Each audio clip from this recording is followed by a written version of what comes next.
And I have changed the tagline. Why the fuck are you still listening to this podcast?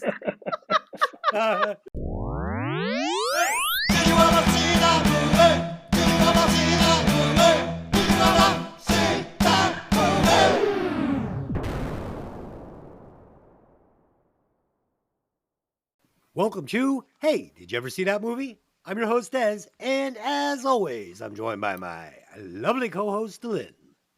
Hey, how's it going? And joining us again, the podcaster with a degree in terror, Tony. That's my line. I stole it. I had to have a quote. I took yours. Hi. All right.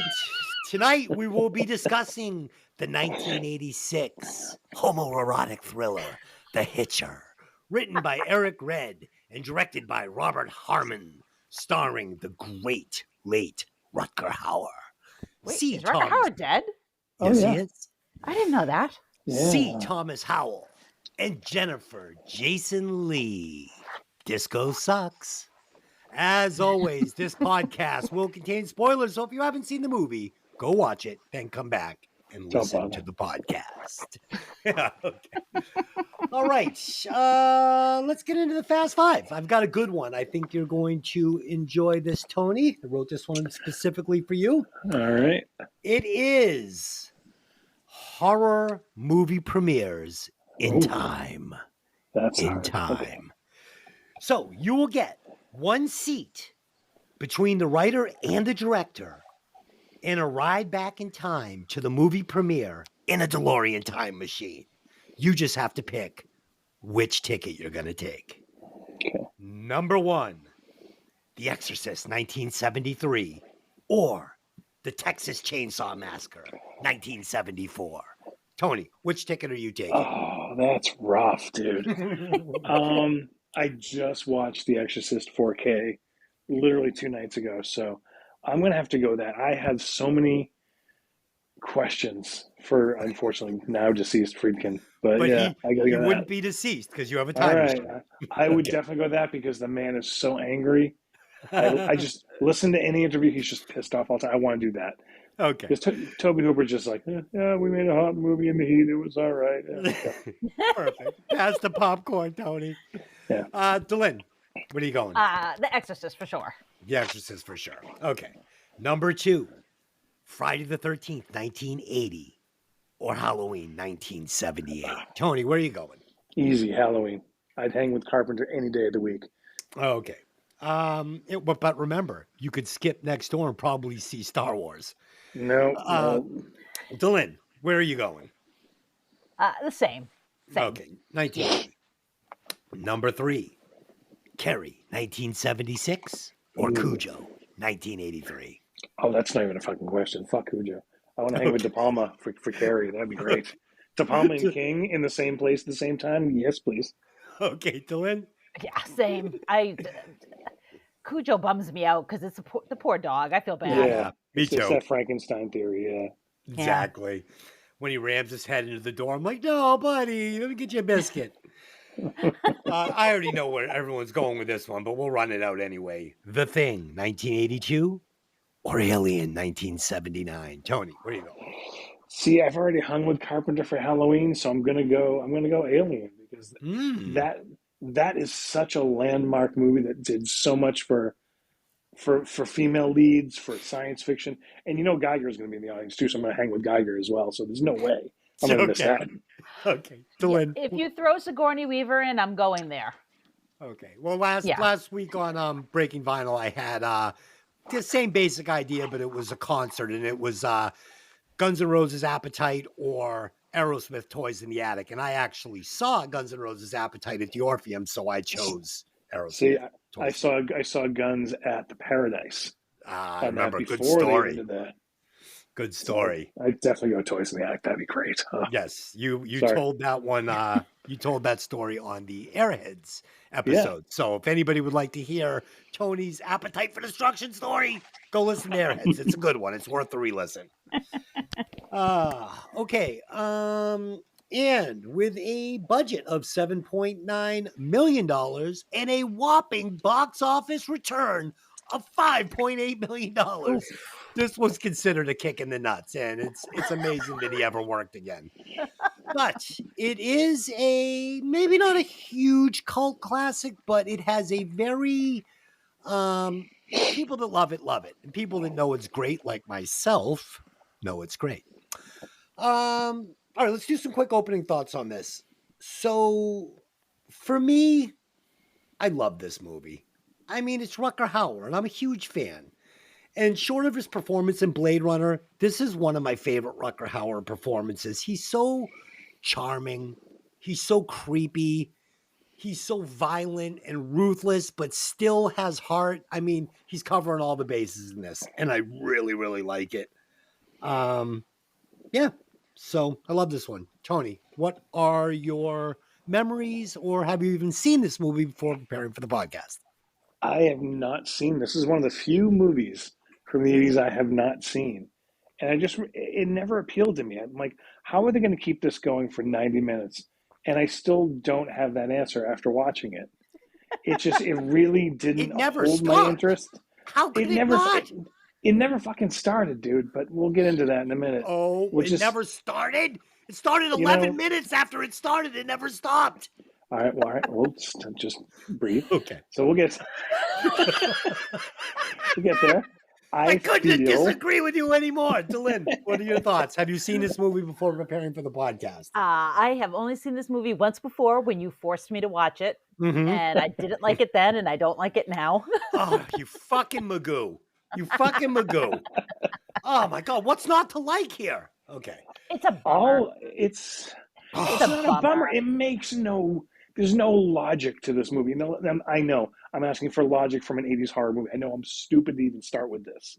But it's a movie based on bad decisions. The whole movie is a bad decision. Keep driving.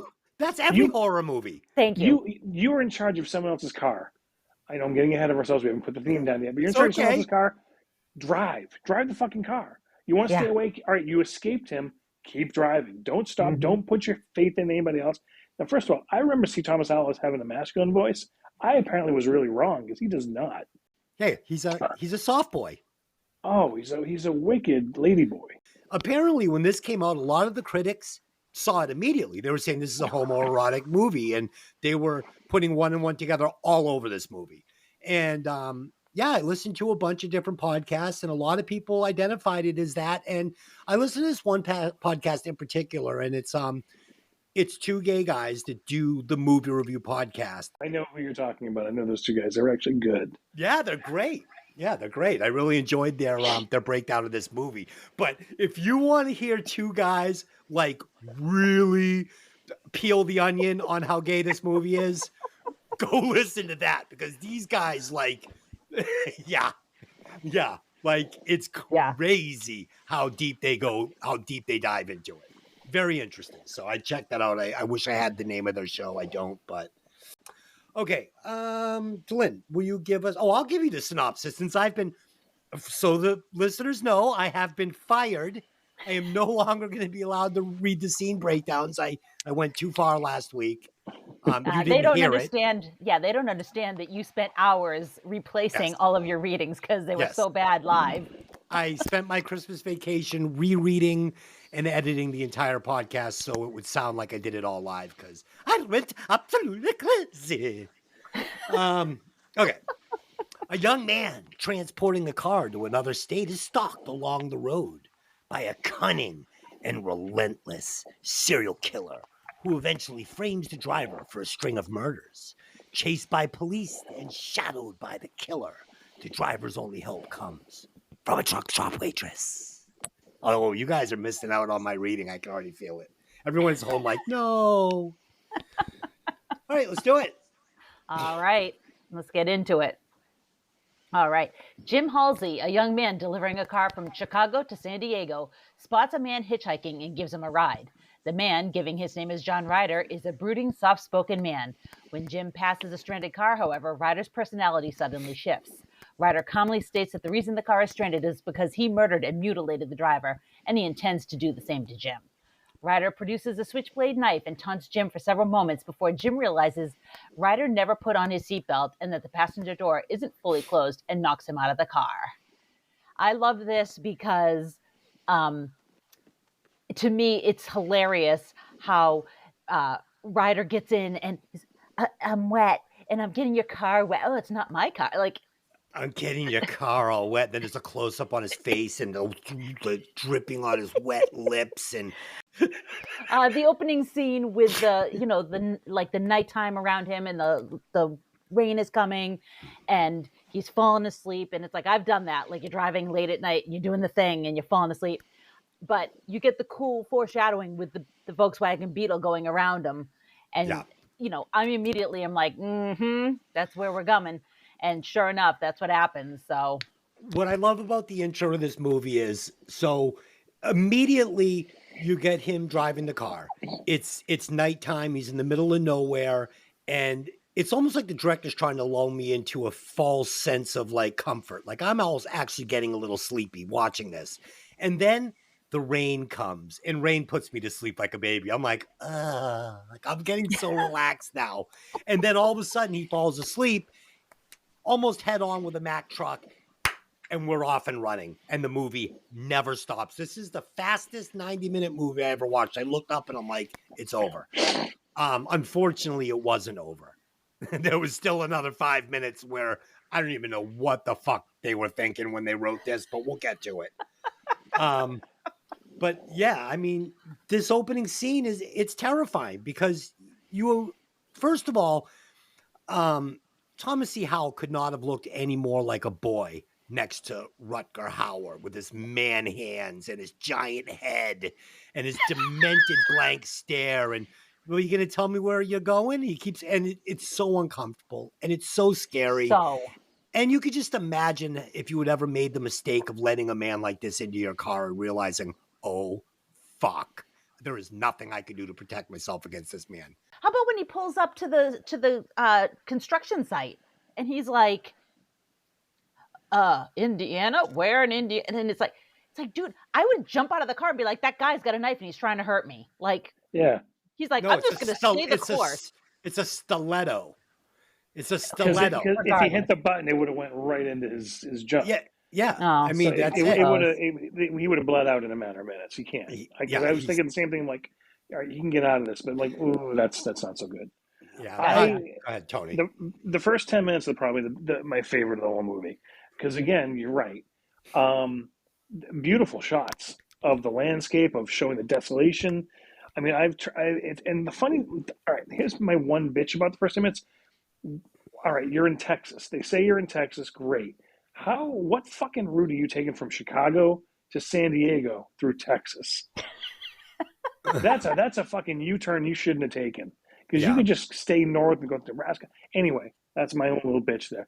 I've traveled Texas. I've driven 8 hours and still been in Texas.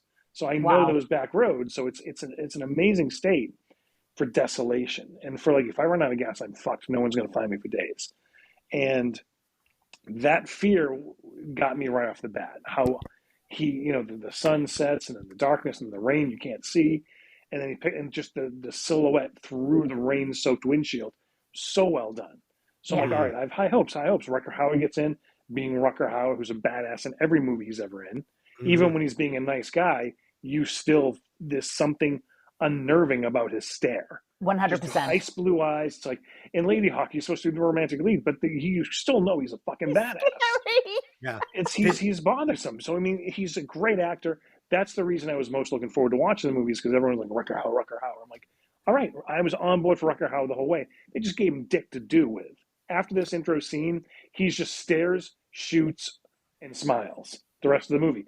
He does it well. He is the high point of this movie. Aside from my unhealthy obsession with Jennifer Jason Leigh, but we'll touch on that a little bit. Hottest she's been in any movie ever.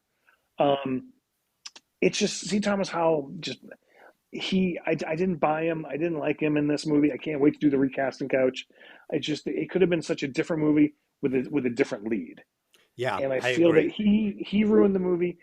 The reason I didn't watch this, like I said, going into it is like, there's no way they're going to hold me for 90 minutes. And they didn't. Because he just kept making stupid decision after stupid decision. I thought I can't let it go. I thought he acted well in this, though. I thought there were some scenes, specifically like the face-off with Rutger in the diner, where he was making some, like, these guys were making faces. They didn't have to say a word. You knew exactly what they were thinking. I thought they were a great foil. I thought they really played well off each other. I agree. I think not a better actor, because, I mean, C. Thomas Howell's pretty good. Just a different actor would have been better. And I also have a different actor in the recasting couch, but he definitely didn't ruin the movie for me. Very innocent, and I think that's what they wanted for this part. But then again, is an innocent guy going to be doing a job like this? His personality didn't match the job he was doing. Well, that's why I have the recast this a little. Same with me. It's like, yeah. Oh, Jesus, you're going like De Niro and fucking me. Anyway, all right. All right. So, question, yes. Dylan, have you ever picked up a hitchhiker? Never, ever, Tony? ever. No. Yeah. My parents taught me well. Yeah, and Dad was a cop. Yeah, I don't think I ever have either. And you've hitchhiked, but you've never picked up a hitchhiker. I've hitchhiked for sure. I've gotten into plenty of weird cars. Which is just as dangerous, if not more dangerous. Oh, absolutely. But if I did have a nice middle-class family and I did pick up a crazy, insane-looking hitchhiker, I definitely wouldn't be like, jump in the back with my 2 little fucking preteen kids and snuggle up. Oh, Jesus Christ. Okay. Yeah. Bad decision after bad decision after bad decision. Absolutely. All right. Relieved, Jim continues on his journey until a station wagon carrying a family on vacation passes, and Jim is horrified to see that Ryder has hitched a ride with them. Jim attempts to signal the family, but ends up nearly totaling his car. When he finally catches up to the station wagon, Jim discovers the entire family has been horribly mutilated by Ryder. Tony, first of all, Ryder works incredibly fast to kill that many people in that amount of time. And he's a portal. He's a Time Lord. That's the only explanation for this guy. He gets ahead, he gets behind, he catches up.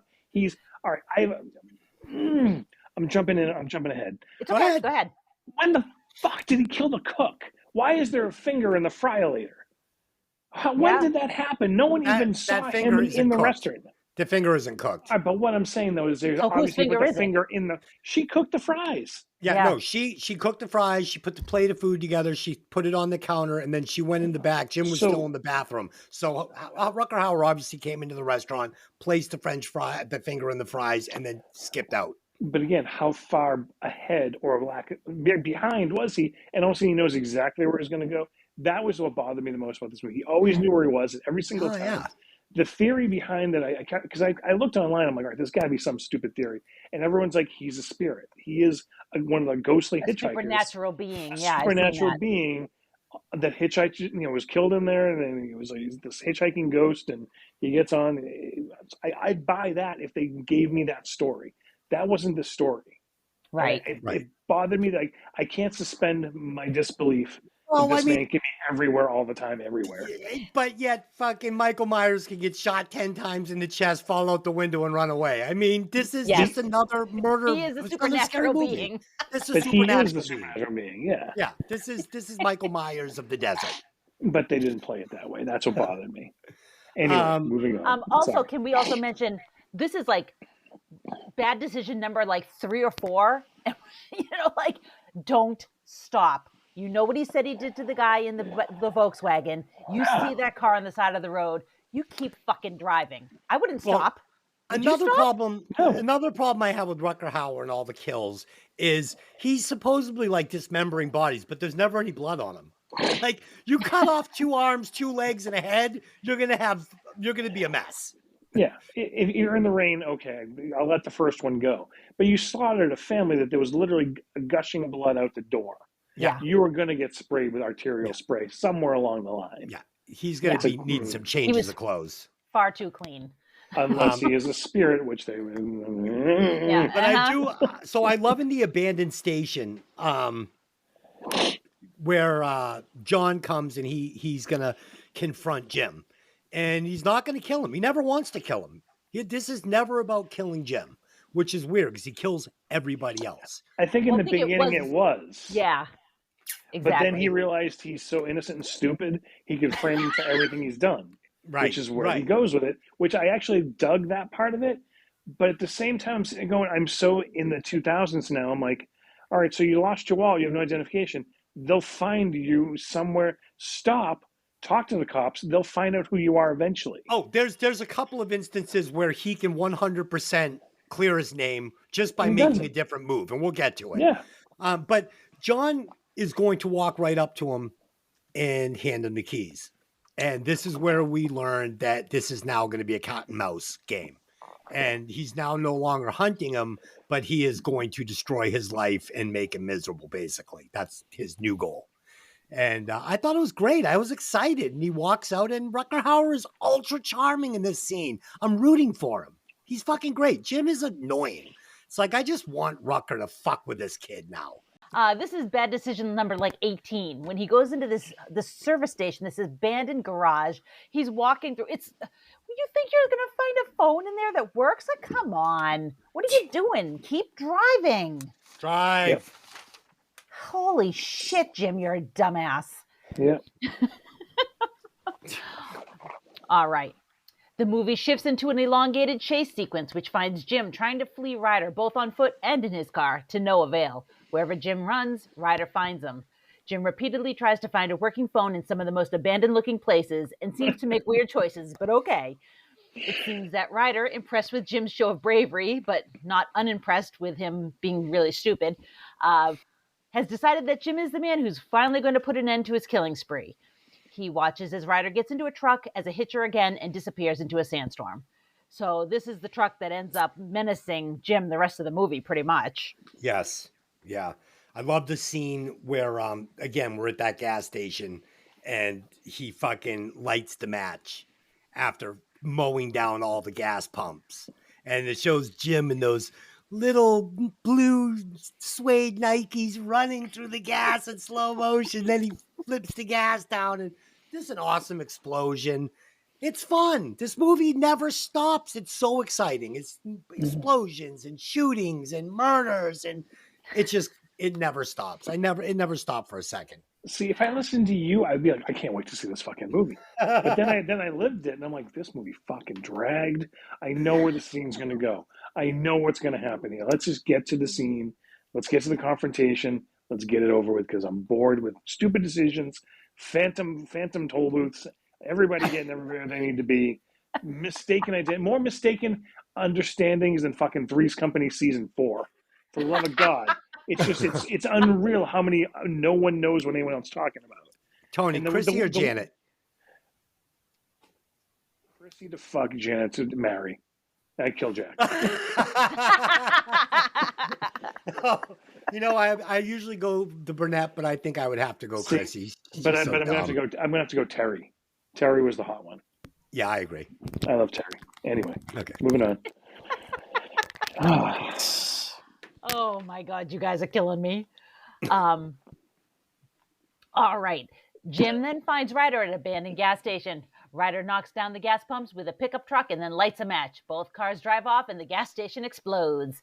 Jim retreats to a roadside diner where he meets a pretty young waitress named Nash and calls the police. She then serves him a cheeseburger and fries. He eats them in solitude until discovering that one of the fries is a severed finger. Realizing that Ryder is nearby, Jim attempts to flee but is stopped by the police, who promptly place him under arrest, mistakenly thinking that he might be responsible for all the dead bodies that they're finding all over the place. At some point, Ryder pickpocketed Jim and placed his wallet at the scene of the murder and put a bloody knife in its place. Jim is taken to the local jail, booked, and placed into a cell. These cops are morons. Like Last House on the Left level stupid. I really had a hard time with the cops in this movie because they're stormtroopers. It's Dale. It's Dale from fucking Walking Dead. You should know better, Dale. Come on, I'm disappointed in you. Yeah, it's just, he's saying the guy's in there. Now, granted, they think it's him because they've found his wallet and stuff, but he's saying the guy's in there, and this poor girl's in there. It's like, one of you detain him and the other one goes in and checks on the girl. Now, granted, she comes out and she's fine for now. But would you it's just him and we're not going to go inside and check? Like, we're just going to arrest this dude and drive away? Okay. 1986, man. I still love the scene, though. I love the scene. I can't let you in. The diner's not open, but she's going to let him in. She's going to cook him the burger and the fries. He's going to clean himself up in the bathroom. And, we're seeing his innocence melt away in this, which I liked. I mean, he was pulling it off. I thought his acting was good. My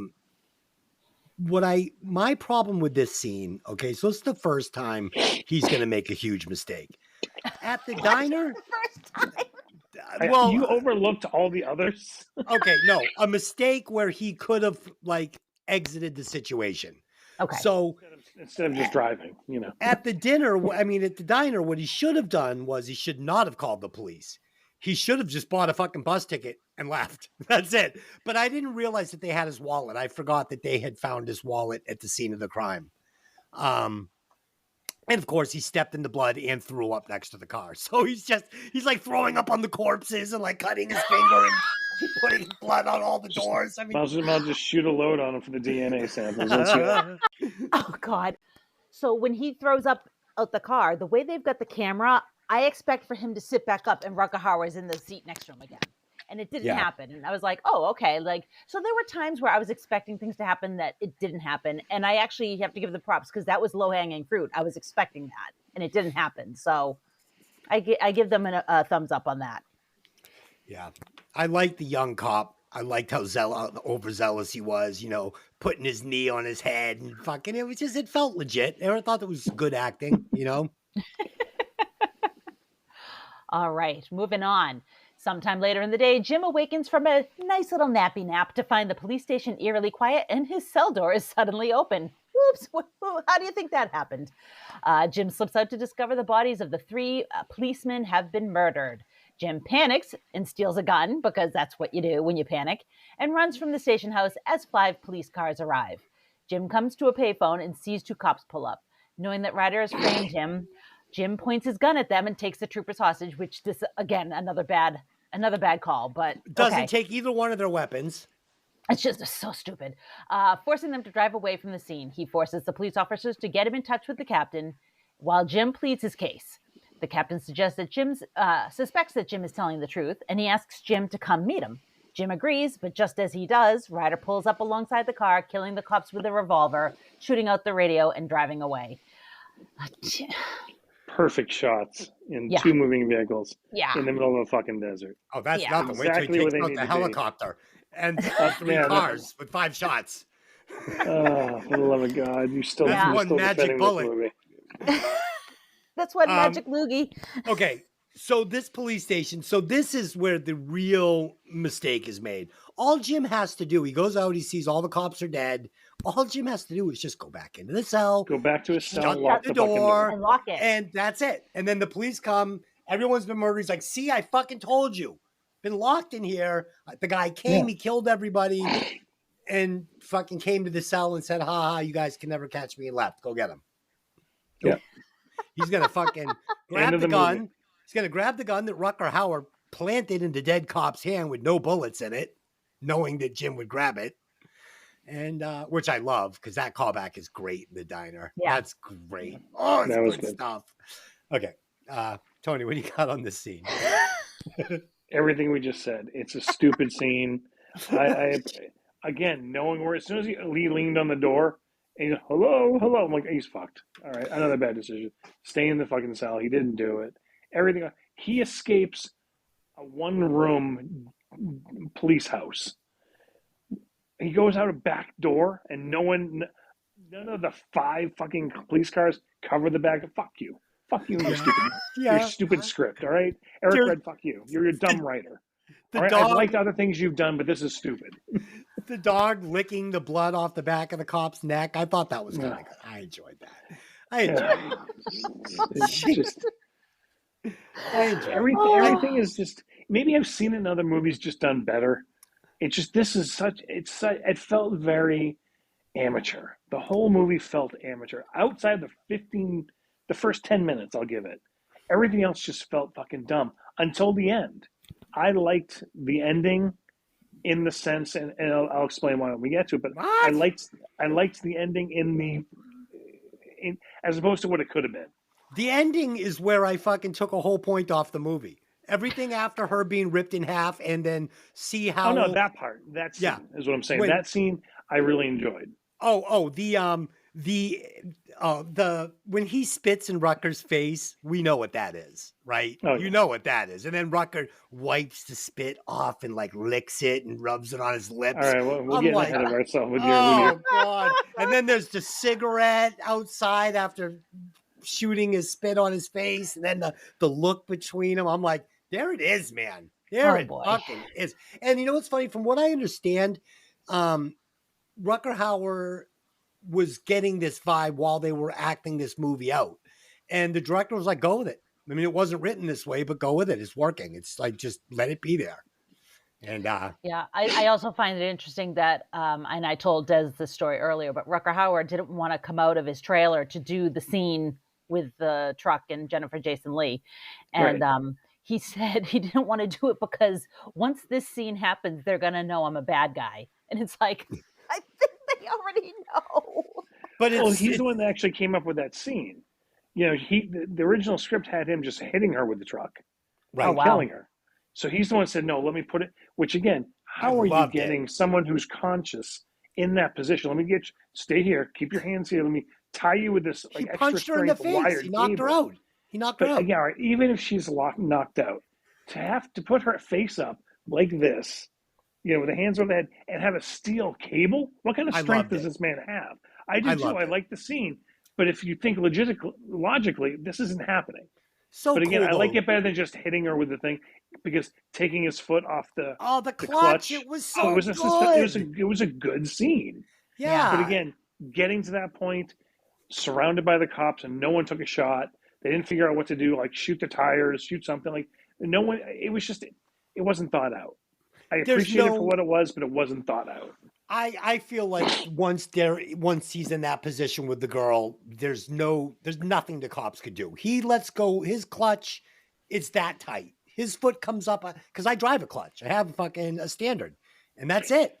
So all those cars that are surrounded this truck, no one thought to smash two cars into the front of the truck and it would hold it in place. It wouldn't. By the time the car traveled, even if it was 1 foot away, all he has to do is move that truck 6 inches and she's ripped in half. I mean, he had it taut. She was tight. It was not good. Okay, let's keep going. All right. Let's see here. Jim wanders across the desert, like you do, to a diner. I'm beginning to wonder if I was watching The Doors, but that's okay. He's confronted by Ryder. When Jim asks Ryder why he's pursuing him, Ryder only replies that Jim should know, then calmly reaches across the table and sticks 2 pennies over Jim's eyes, just like the ancient funeral rites performed on corpses so that their souls could pay Chiron to carry them across the Styx to the land of the dead. Jim is left terrified and alone with the pennies on his eyes, a handful of bullets, and a rock that Ryder left him. Jim attempted to shoot Ryder, but only found out that gun has no bullets because, as Des said, Ryder left the gun there for him. 100% my favorite scene in the entire movie, except for the final scene where Jim and John are in the cab of the truck talking. These are my 2 favorite scenes. And then, of course, the intro scene. So whenever these 2 are together talking, I'm loving this movie. And I love this scene. This is where Thomas C. Howell really shined for me. His hair is like huge. He's disheveled. He looks insane. His face, he's making facial mannerisms, and Rutger Hauer is mocking him. The gun is empty. Is it? Yeah, it is. And it's and he sticks his finger in the fucking gun and goes bang. And you know, Jim panics. It just click, click, click, click, click, click as he's leaning back in the fucking booth. And I just love this. I really, really like this scene. It's magic between the 2 of these guys. It's awesome. Tony does not agree. I loved it. I have to say the 2 of them, when they interact, is the only time we get Rutger Hauer doing anything. Anything he does is magic to me. So I loved his taunting of him. Yes, I wish it was opposite someone who could match him in the acting department. I don't feel C. Thomas Howell did it. I felt he acted like a scared kid. I know he's supposed to be a scared kid, but he acted like a 4th grader as opposed to someone who's like a man who's dealing with what he's dealt with so far. So I mean, I can't argue. Rutger Hauer rules every scene he's in. I just really didn't have enough to do. Like, I almost want to. I hear it's no better, but I hear the remake. They at least give Sean Bean more to do. Yeah, I saw the movie. I It didn't was see good. it. I enjoyed it. I enjoyed it. Right. It wasn't great, but I enjoyed it. I like this one better. It wasn't as I gay. agree with you, Tony. It wasn't as gay. I agree with you, Tony, though. I mean, more Rutger Hauer wouldn't have hurt this movie. No, it would have been great. Yeah, more Rutger exposition wouldn't have hurt this movie. I wish he hadn't been just a tool, to use, a murder weapon, if you will. Yeah, I would have liked seeing him setting up some of the traps that he got for C. Thomas. I'd like to see him set up some of the situations he set up for him, even if it was in a flashback, even if it was when he grabs the gun, cut back to Rutger emptying the bullets and just putting it down, like a quick scene, and give one of those smarmy Hauer face that he has, like, no, he's going to pick this up, stupid dick, It was just anything that could give us more him would have made this movie a lot better. I wish we had seen at least one of the kills too. Like, whether it be the police station kill, Rutger comes in, we get to see it all even on a security cam, whatever it is. Yeah. I wish we could have seen Rutger kill more. I'm reading the notes. Apparently there's like a good 4 or 5 scenes cut out of it where he kills other people. He kills a fan of the family. And there's he shows a decapitation in it. It's like, where's this movie? Well, HBO was the one that greenlighted this, and basically he read the script and said, we'll make it, but it can't be this violent or gory. You got to cut a lot of the gore out, which they did because they wanted to make the movie. Yeah. So, and like the final scene where Jim kills John, that scene he was supposed, and again, he's rubbing the barrel of the gun through his hair, kind of like passionately. It's really strange. And even the cop at the end says, there's some weird shit going on between you two. I don't know what the fuck it is. He goes, I don't want to know what the fuck it is, but you and him have been doing naughty things. It's funny. I'm sorry. Go ahead. No, just because the version that I watched was, I don't have a copy of it. Shock, huh? It was a full frame HBO video copy of a videotape. Mm-hmm. It's the only copy I could find. So it's like, it felt like watching on HBO in 1987. That's cool. Oh, that's interesting. I was hoping it would add to the experience, but it just made me go, this is the cheapest movie. I used to like watching Hitchhiker on HBO better than I like watching this. But with that final scene, that final kill scene, the director wanted Thomas C. Howell to shoot him while he was laying down. And apparently that gets you an X rating. He had to stand him up because they don't like... He had to pose a threat. Right. Yeah, for whatever reason. They don't want you shooting a defenseless person, but you can, murder 2 children in the back of a station wagon. That's fine. Yeah. So what were your thoughts? Well, I was just going to say that you guys talking about the scenes that got cut, like, you put those scenes back in there and it can become almost campy, like Friday the 13th. Because none of those kills look overly realistic, but they're fun. Right. Yeah. This is a thriller, right? Like, this is not really a horror movie to me. It's more of a thriller. And it's almost like, I kind of wish, now that you're talking about it, that those scenes were back in there and it was more that, because I just think it would be for me, it would be a better movie. But watching this as a younger person, like the first, because I've seen this movie probably 50 times. This one really made an impression on me when I saw it in the 80s. I really, really liked this movie a lot. I probably saw it after Blade Runner. And if it wasn't Rutger Hauer, I don't think it would have resonated with me the way that it does. But it just felt so hopeless. His situation felt so hopeless. And, there's 1 second where one of the elder cops says, this kid ain't a killer. And I'm like, oh, finally, he's got somebody in the world that believes in him. Nope, that guy's going to be dog food in a half an hour. And then you're like, oh, it's so hopeless, this kid. You put yourself in his position, and it's terrifying. But if you put yourself in a position, you have half a brain. You don't do all the things he does. That's what I kept thinking. Like, that's and when I watch a movie, and if I love a movie, all right, I'm putting myself in the situation. He's who I'm relating to, whether it's McCready in The Thing, whether it's even one of the Kevin Bacon Friday the 13th who's going to die. You put yourself in the position. What do you do here? And you look for, would I do that? Most of the time it's going to be no. Right. Sometimes it's going to be yes. This was a movie I could say almost 100% no to everything he did. To the point it bothered me that he was even existing, and I wanted him to be somebody else. You know what's so doing funny other too? things. How didn't it really underscore how isolated you were back in the 80s? It's not like now. They're like, well, how can we prove who you are? He's like, I don't know, call the car dealer place. They're like, nope, closed till Monday. Call my brother. Nope, not answering. Now what? Not answering. Well, No I cell guess I'm an phones, no alien from emails. another planet because there's no way I can fucking prove who I am here. You know? Yeah, it was also interesting that the director said that he was trying to make the movie feel very claustrophobic, even though you're in these wide open spaces. And I think he did that. Like, I got to give him props. Like, it definitely feels like everything's closing in on you, even though he's in the middle of the desert, you know? Yeah. Yep. Yeah. Yeah, and also the fact I liked that it was set in this small town sort of mentality where these cops were loose cannons. You know, you kill one, you know, you killed my cousin. You know, like they all know each other. And the longer this movie goes on, the more personal it becomes and the higher the stakes become. And it basically gets to the point where Jim now can no longer turn himself in. They're looking to execute street justice on him. Oh yeah, when he's like, "What you just spit on my wrist?" Yeah, Wipe coming it up. off. Like asking. All right, yeah. No, he reaches out and he's done, and he's done anyway. He's gonna kill him no matter what. If the girl doesn't get off the bus, he's killing him. I appreciated that scene from like because I didn't realize what was going to happen at first. I'm like, oh, I get it now. Okay. He's gonna kill him. Yeah, Right. he was trying. He was looking for an excuse, and his partner's like, you really shouldn't, but I mean, if you have to, fucking go ahead. Well, you know, do what you got to do sometimes. Swing low, sweet chariot.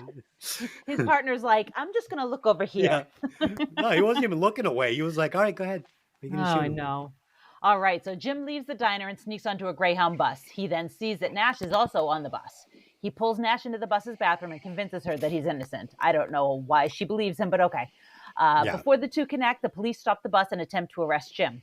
The hot-tempered Trooper Hancock means to kill Jim because one of the policemen murdered by Ryder was his brother.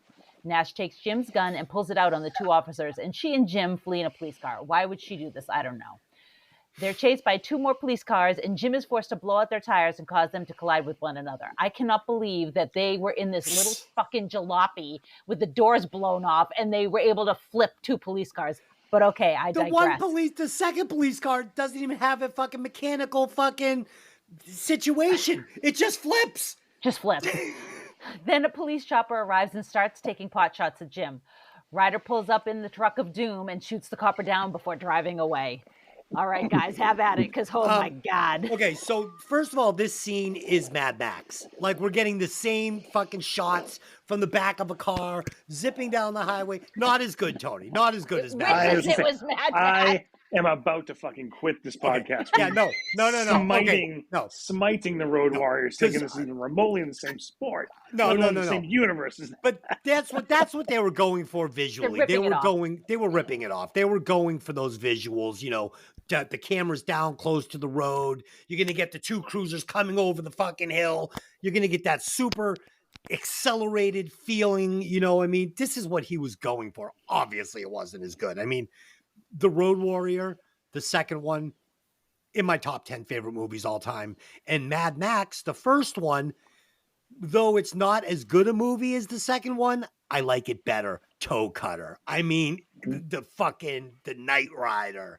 I mean, awesome. Oh man, I'm laying down the rubber road to freedom, baby. It's fucking good shit. Johnny, I mean, we got to do that one. If you ever watch that movie, there's a scene.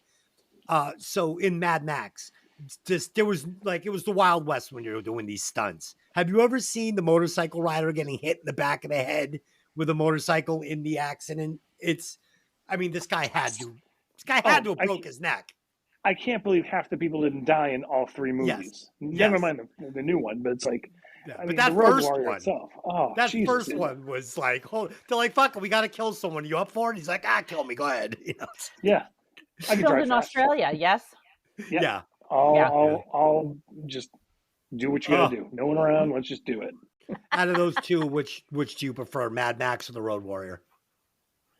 See, I saw The Road Warrior. My dad took me to see The Road Warrior, so it's got more memories attached to it. Yeah. I appreciate Mad Max for creating the universe, giving him the reason with the wife and daughter. Fucking Toe Cutter. How do you not fucking love Toe Cutter?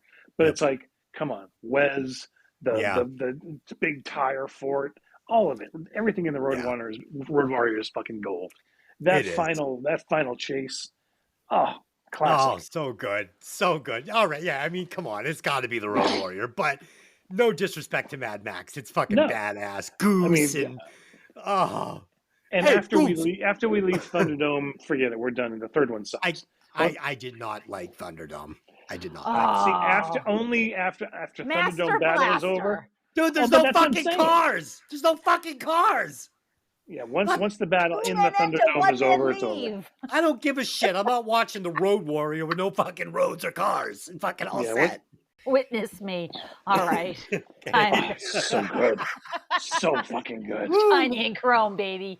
All right. Yeah. The pair hide out in a roadside motel, but while Jim is taking a shower, Ryder breaks into the room and kidnaps Nash, dragging her to a truck stop parking lot where he ties her between a Mack truck and its trailer, threatening to tear her in half if he doesn't speak to Jim. The police, now convinced of Jim's innocence, enlist him to try to negotiate with Ryder. In the cab of the truck, Ryder demands that Jim shoot him. Jim refuses, saying that if he shoots Ryder, Ryder's foot's going to slip off the clutch and it's going to kill Nash anyway. Furious, Ryder insults Jim and then shifts both the clutch and the accelerator. The truck moves forward, killing Nash. Police swarm the truck and arrest both Ryder and Jim. This is a tough scene, Abby. I mean, it's like so cool because it's like a cool idea, but poor Nash. She didn't deserve that. What I loved was in the hotel, we get the headlights shine in the room and you see that fucking John Ryder is standing in the room. And I'm like, oh, and then he's laying next to her, kind of cradling her and stuff. And I'm like, oh, this is so fucking good. Yeah. The scene of him standing in the room is like, it gave me the hella creeps. It's fucking great. So Jim goes out looking for her and the cops grab him. I'm like, oh, city's busted, Nope. So presumably this is again where we get another really good character build on John Ryder. He has set this up and called the police to clear Jim's name. He's going to clear Jim's name. He played the game. He played cat and mouse. He lost. Now it's time. John Ryder is going to clear his name and he's going to force Jim to kill him, which is what he's wanted the whole time. He's going to also make Jim kill the girl because if he chooses to kill John Ryder, he's also choosing to kill Nash. Jim decides he's not up for it. He's not going to do it. So John makes the decision for him, lets his foot off the clutch, rips her in half. But I thought this was all like really cool. I didn't expect it. And again, it just shows that this guy, John Ryder, had a lot of depth. This character had a lot of depth. And it did kind of surprise me here and there as we were going through the movie, some of the choices he was making. This one I thought was really good. And I wish the movie had ended with, again, like I said, the kid spitting in his face. And then them having that final look as Jim smoked a cigarette. And then I have an alternate ending because I write great endings. I'll let you know. Tony, what did you think of this final kill scene? I liked it because, again, we got more interaction between the two. John Ryder being awesome, Rutger Hauer being amazing. I've worn cowboy boots for a long time. You could tie my feet up with them. You're always able to slip your foot out of a cowboy boot. Yes. And this rope was tied around the front of the boot, not her leg. That has bothered me since I saw this still in Fangoria, and they explained what happened. I'm like, why didn't you just slide her foot out of the boot? All right, I'll give you the credit. Maybe it was really, really, really tight. Really tight. Fine. It has to be like immensely tight steel cable, because those weren't ropes. Those were steel cables. How a human can knot a steel cable that holds up like ski lift. That's what those were. They were coiled cables. How he tied her up with those is bullshit. Sailor's done. It's just it bugged everything about that scene bugged me as far as that goes. The fact that there was no while he's talking to him in the truck, there's no SWAT team sneaking under the truck and putting blocks in between the tires, anything like that. I find it, granted, Texas dumb as rocks. Sorry for listeners in Texas, but come on. No, come on. They're coming for him now. they have portrayed these cops as idiots, so I will overlook that part of it. I didn't like it. Outside of the interaction in the cab, it is a really intense idea. I felt He got her out. He snuck into a room with nobody noticing it. No noise. Fine, you're a spirit. He got her out of the room, called the cops, tied her with steel cables, and the cops surrounded this whole area. By the time Jim got out of the shower and got dressed, which only takes, I mean, I'm fat, so it takes me like maybe 10 minutes to do those things. So let's say he's slow and stubbed his toe. It may take 15 minutes. You would have heard the cops coming. He knows nothing. It can't happen. I couldn't suspend my disbelief for the scene long enough to go, oh, that's logical. Yeah, okay. You're thinking it's an hour to set that up minimum. Knock her out, get the corns. You got to get the keys to the truck. You got to call the cops. They're all going to come. She literally told him. The waitress told him all the one time while Zeke got shot there. It took the cops 45 minutes to get there. Channel 5 is on the scene already. Yeah. Okay, Kyoga. Oh shit. Liz Walker. Yeah. So it's just I didn't buy it. I was already checked out by this point. Just waiting for it to end. So that's me. Let's not. All right. So the final scene, fucking Jim goes in. They've got Rutger Hauer in the jail.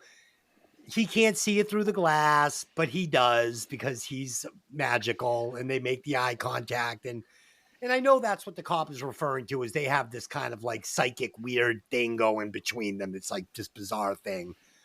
Jim's going to spit in his face, whatever. So here's my ending. So this is where the movie ends.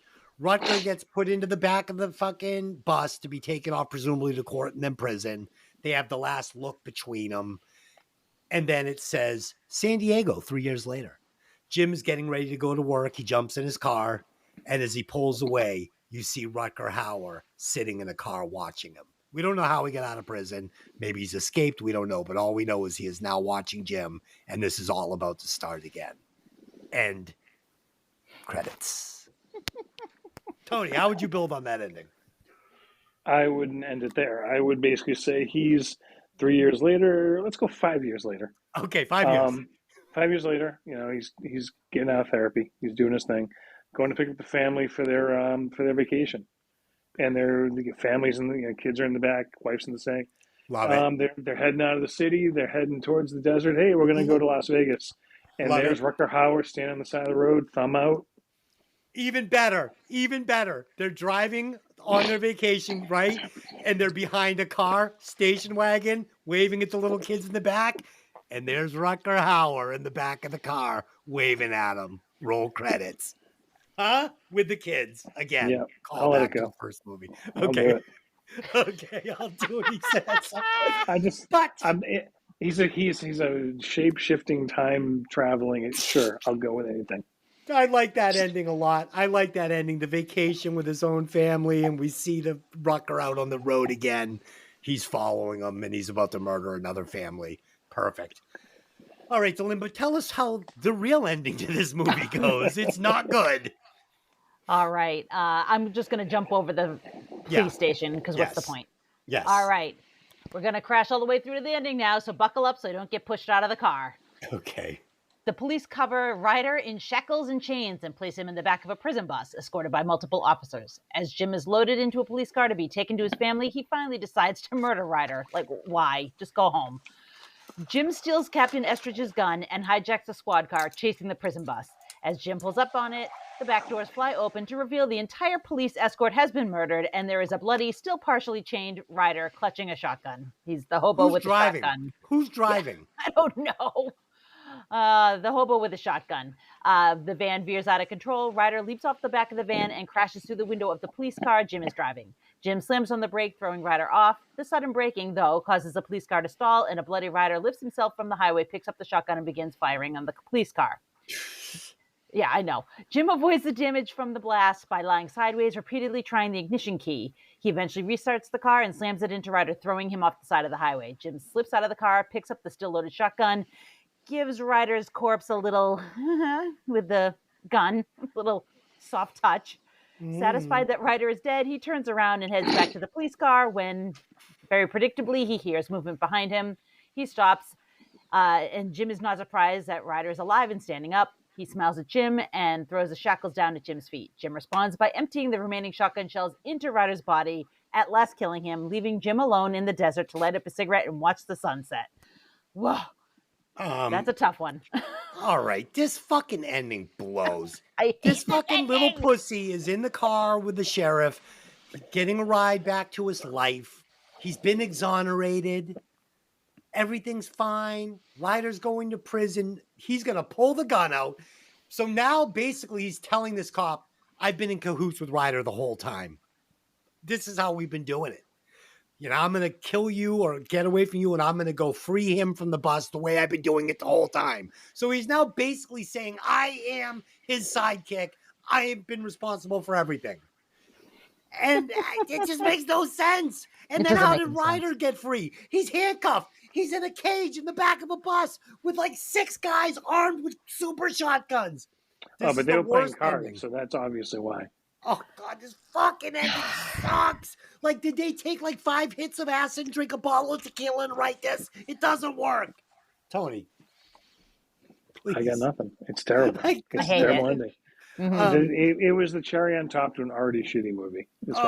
So apparently Rutger was doing a lot of his own stunts, and he did the stunt where he goes through the windshield and he knocked out his front teeth doing that. Yep. Yeah. All right. Are we done? Yes. Yeah. Okay. Yes. Okay. I was really hoping to be like the fastest podcast we've done. Okay. Yeah, it was pretty good. It was an hour. It was lean and mean. There you go. All right, let's go to the recasting couch. I actually had one, but I came up with another one while we were talking about the movie. So what was your original first? Okay, so I'm replacing Thomas Howell, and I had 2. It was either going to be Robert Downey Jr. from the Less Than Zero era, or it was going to be Eric Stoltz if you wanted to do it works in if you wanted to get some indie credit. There you go. Yes, yes. That's actually a good one. I think who I want to put up against Rutger Hauer here, someone that steal can mine. hold his own, Sean Penn from Bad Boys. Sean Penn from Bad Boys. Right? Like, he's not quite tough enough to take him, but I'd buy it. I think he would take him out. Sean Penn's too badass. No. Bad Boys the era? Bad Boy era? The Bad Boy era, totally. He's badass. Give him a pillowcase full of Pepsi. He's fucking you up. He is. You kidding me? He is. Rutger Hauer has no chance against Sean Penn with a pillowcase. Is that one you want to do too? Bad Boys, would you do that? I would do that. I love that movie. It's a great movie. Oh, it's so good. Okay, well, go ahead, Tony. Tell us what you got. I had Happy Harry Hardon, Christian Slater from the fucking Pump Up the Volume era. Oh shit! I had him because he's got a little bit of an edge to him. Yeah, he would be a little smarter. He's a little more of a wise ass. He could hold his own, verbally sparring back and forth with him. And I think once he's cornered, he's shown in other roles, Heathers, that he could hold his own physically against someone like that. I would like to see Christian Slater take on Rutger Hauer. I absolutely love it, and I know Mikki loves it. She doesn't even have to be here. I know she loves that recast. It's really good. Yeah, I like that too. What about a 18-year-old Corey Feldman? No, thank you. No. Or Corey Haim. Like, come on, Rutger, let's smoke some crack. All right, Dylan, what do you got? It would be License to Drive 3. License to Drive across Arizona. Oh my God. Pick up my girlfriend.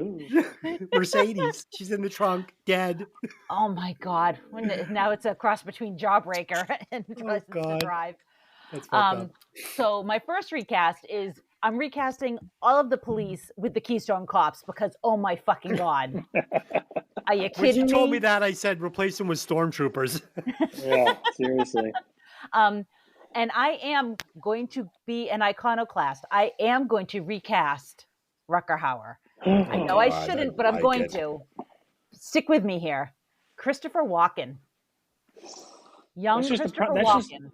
That's just The Prophecy. No, he's already done a desert movie.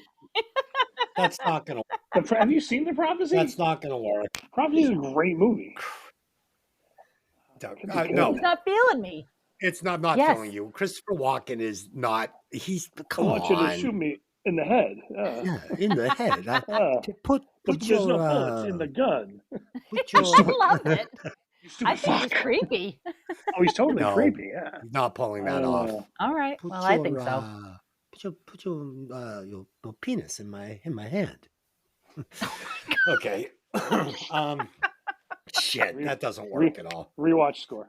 Yeah, rewatch score. Tony's like, please. Okay. Okay. So if it wasn't for that crazy ending, I would give this 4.45 rewatches. But that ending is fucking hot trash. So for me, that knocks off at least a point. I'm gonna go 3.29 for this, which I still think is maybe a little high, but Rutger Hauer fucking rocks it. 3.29. Tony, what do you got? Rutger Hauer is the only reason to watch this movie, and I'm going to give it a 1.4. What? The story was weak at best. Oh, the God. acting was complete shit except for Rutger Hauer. The logic was thrown out the window. It looked like an 80s soap opera. Oh. Aside from the first 10 minutes, it wasn't a good movie. Oh, God. I'm not ever going to rewatch it. I'm not going to say, hey, you know what we should watch tonight? And put it on even as a joke. I'm not going to. There's other movies that are worse than this that make me laugh harder. So I wish I had gone any higher. kind of rewind. I wish I had gone higher. I had to take your score down. I wish I had gone higher. It's going down even further because I hate this movie. Oh, God. I hate this movie. It's only getting the points that it's getting for Rutger Hauer and for Jennifer Jason Leigh. I thought that she did the best she could with what she had. I'm going to give it a 1.78. Ooh. Wow. Whew. That's tough. This is going to come in the basement. Oh, shit. Okay, Jolene. All right. Tell us It's where actually not too bad. Your number kicked it up quite a bit. I hope it at least is below Neighbors. It is. Oh, thank God. Neighbors is moving up. It's number 53, which Oh, is 70. Today was our 70th show. Okay. well. So we have some that are ties. So we have 56 total movies. So this is number 53. It's only better than Streets of Fire, Staying Alive, and Strange Days. There is no way this is better than Staying Alive or Strange Days. Sucks. Okay, no, this is way better than Strange Days. Way better than Strange Days. It is. That's what I'm saying. Yeah, I know. It is way better than Strange Days. I'm agreeing. And it's also way better than Streets of Fire. What are the three that are above it? What The did it just Fifth miss? Element, Scrooged, Jumanji, Welcome to the Jungle, and Neighbors. Those are all better. Fifth Element should be way higher than that. But anyway, I totally agree. Des fucking bombed it. I didn't do that. She's like Jar Jar Binks. I couldn't. That was a zero. She's a fucking hot Jar Jar Binks though. That was almost a zero. That movie was almost a zero for me. Zero. Oh, yeah. Well, you basemented that movie on us, so this one goes down to the basement as well. Sorry, kid. But Terrible. Staying Alive, man, you guys unjustly Staying Alive killed is that. so bad. That movie At least is give me awesome. Saturday Night Fever. I'll give you a better score for that one. That was way better than Saturday Night Fever. Saturday Night Fever. Hey, Jackie! My hair. He hits my hair. Yeah, don't touch my crazy head. It's so bad. I love that every Christmas he's coming back with he makes fun of his iconic movies. I'll give Travolta credit. He knows how to make fun of himself pretty well. I love Travolta. Man, Anyway. he was red hot in Staying Alive, man. Woo! That and Perfect around the same time with Jamie Lee Curtis. Yes. Yeah, I The just watched that. mid-80s crap. I just watched that the other day, man. What a piece of shit. Oh my God. Oh boy. All right. Well, I think we done did it, kids. Yeah. Yeah. All right. Next week we will be back. We will be reviewing Desperately Seeking Susan on another Dysfunctional Date Night with Tony 2.0 and his lovely wife, Mikki. We had our Breaking Vinyl Christmas party where I revealed a story, and it will be up to you to decide if it was a Christmas miracle or a sexual assault. So go over and check that out. It was a lot of fun. Oh, dear. Yeah. So that's it. Until next time, I just have one question for you, and I have changed the tagline. Why the fuck are you still listening to this podcast? See you next time. Yeah.